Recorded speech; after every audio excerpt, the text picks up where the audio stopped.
ส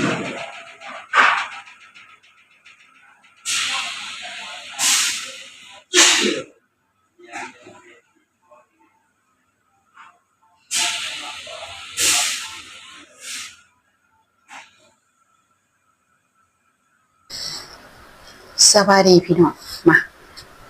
กินพันข้าวซอยเนี่ยพี่น้องคือเก่าเนาะเทื่อที่สี่ข้าวซอยอาหารลาวทางภาคเหนือพี่น้องเฮ็ดเองคือเก่าพี่น้องหนาข้าวซอยตัวเลยมื้อนี้สูตรเก่าเฮ็ดเองคือเก่ามากินน้ำกันพี่น้องแผ่นหนึบๆเลย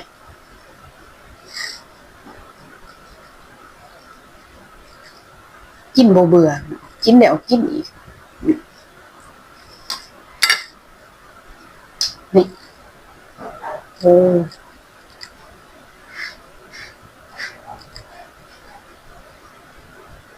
โอ้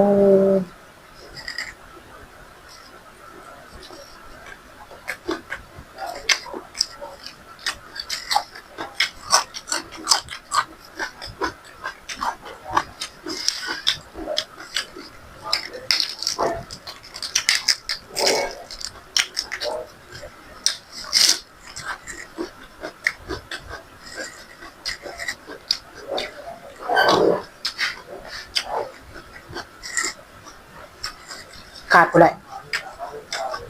ขาดบ่ได้เด็ดขาดนะเสียรสชาติ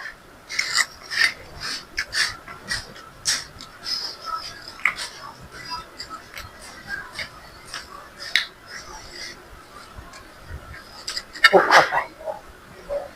คำละหน่วยเด้อ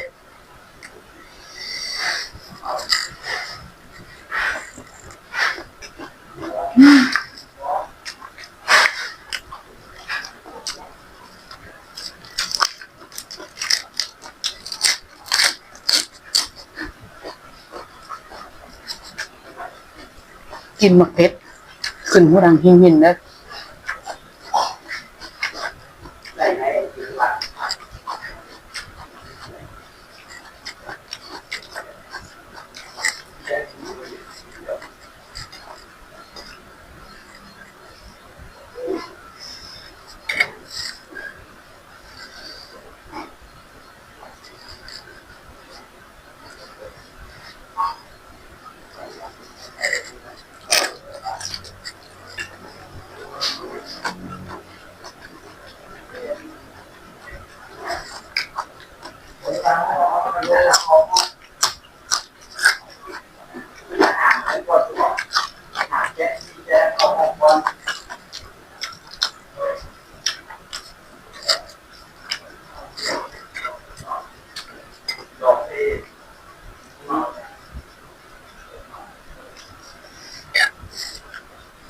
คำละหน่วยเด้อ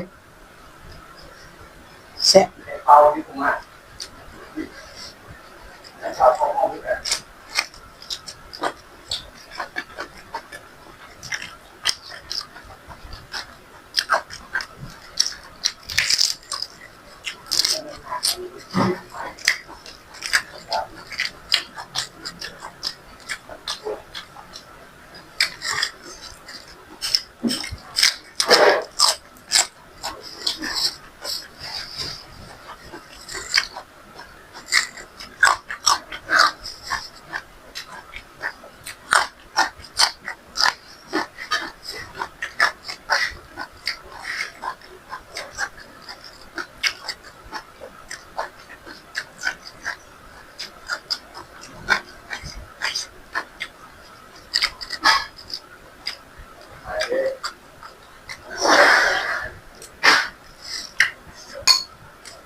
มักใส่ผักก็ได้เนาะส่วนตัวระบบมักใส่ผักแล้วมันเป็นคำใหญ่กินเนี่ยเอาแบบนี้เลยกินผักกับเอาเนาะแซ่บด้วยกัน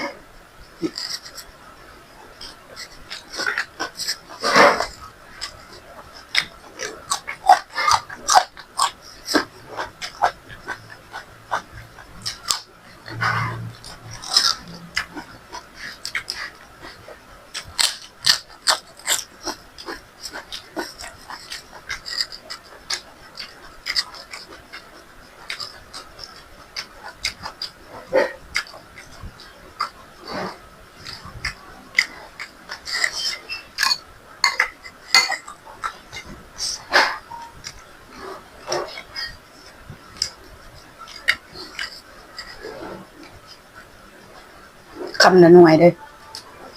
พอโถน้ำผู้บ่กินเผ็ดเด้อ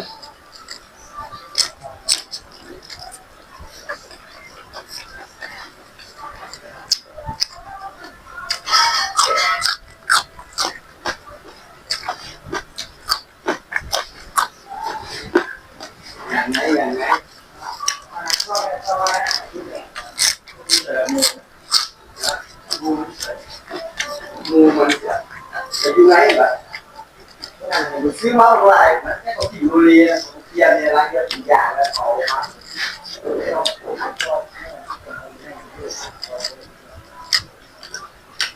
แผ่นข้าวซอยกันเหนียวแซ่บต้องไปแต่เช้าไปตลาดจันบ่ทันเนาะเบิดก่อนผู้บ่กินเผ็ดก็ใส่น้อยนึงเนาะมันต้องตัดเผ็ดมันยังแซ่บ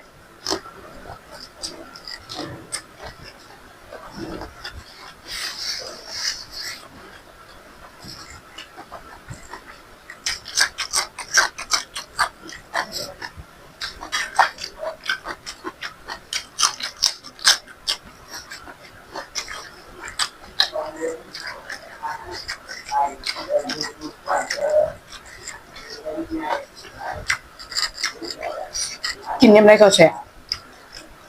จักไปหมักแนวใดแต่ต้องเฮ็ดเองเนี่ยบ่เฮ็ดเค็มหลายเนาะเฮ็ดเค็มหลายมันกินได้น้อยเฮาบ่ต้องใส่บักถั่วเน่าหลายเน้นตอน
ลุกไปตลาดแต่เช้า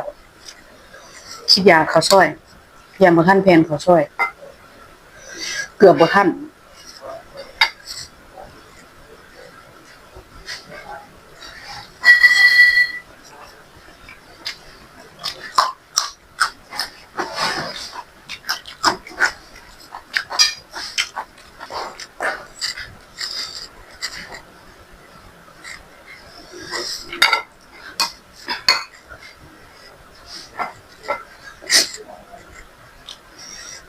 ถึงใจเผ็ดได้เด้อ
แบบนี้แซ่บคำบ่ใหญ่ในรสชาติ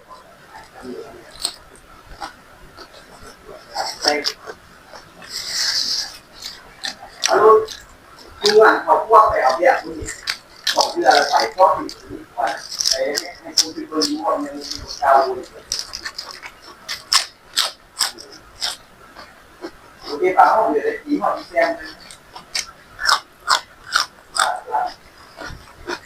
เดือดว่าเราเรียกคือคืออะไรได้ละได้ละem bán cái bán nó sẽ anh ấy kia khu lấy được thì sao thì này cho nó thử tiết thì nó hàng việc thì để tăng thì cái việc thì em anh kia không tiếp việc cái nào rồi thì em thì mai em nói đến ca thì đây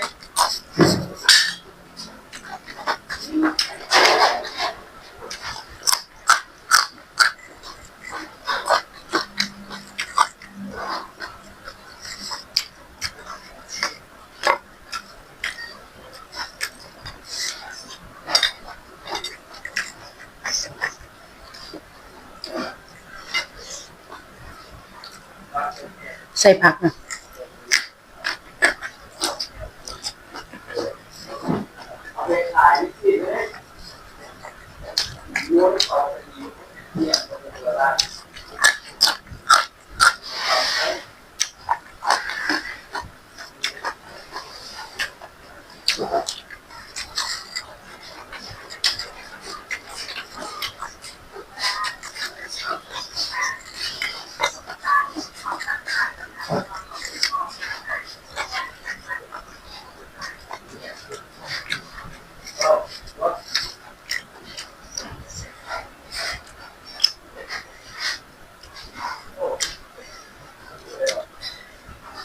นะคะข้าวซอยมันจะออกเข้มๆหวานๆเขาต้องตัดเผ็ดดึงแซ่บ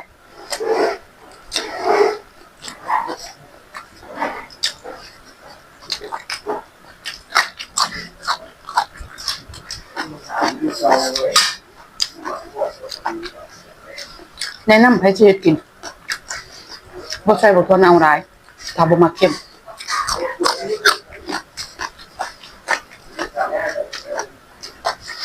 มะเขือเน่ามันรสชาติมันจะออกเข้มๆ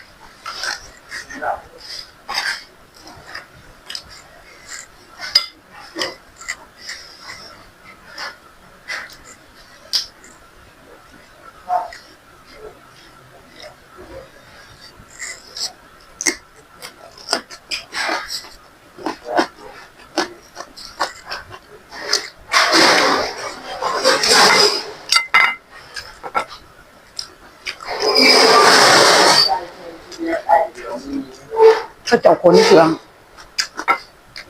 มีเครื่องข้างขัน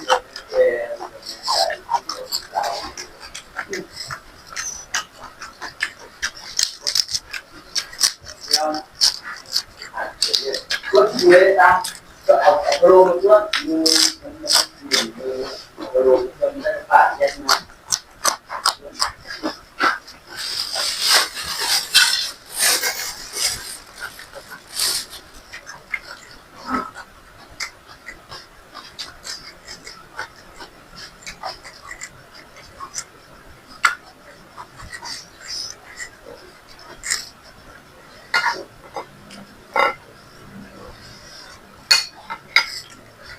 แยกรู้รู้อ่ะมีรู้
กินยำไรก็แซ่บ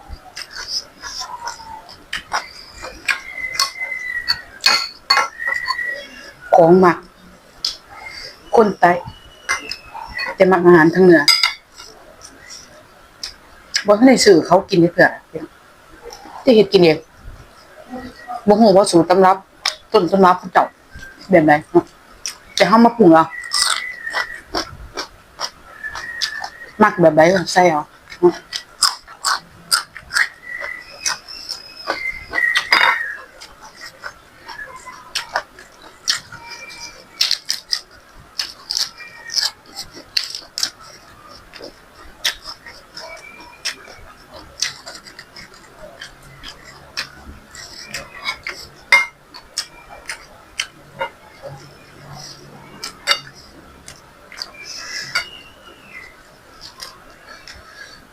ใส่ผักมันคำใหญ่กินยาก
แซ่บคือเก่าพี่น้องพันข้าวซอยเทื่อที่4แล้วเนาะอาหารลาวแต่เป็นอาหารทางภาคเหนือเนาะเป็นมีน้องสาวพาเฮ็ดให้กินเนาะติดใจเนาะมาเฮ็ดกินเองแซ่บคือเก่าเนาะกินยามใดก็เบิดตื่นแต่เช้าเนาะมื้อใดสิกินต้องตื่นแต่เช้าไปซื้อแผ่นข้าวซอยเพราะว่าสวยมาน่ะมันจะเบิดเนาะ 7:30นนี่เบิดอ่ะต้องไปแต่เช้าข้าวซอยก็เฮ็ดเองเนาะยังอยู่เฮ็ดเที่ยวนึงเฮ็ดหลายเนาะเฮ็ดไปกินหลายๆเทื่ออยากกินยามใดก็อุ่นเอาเนาะเอามาอุ่นขึ้นเนาะกิน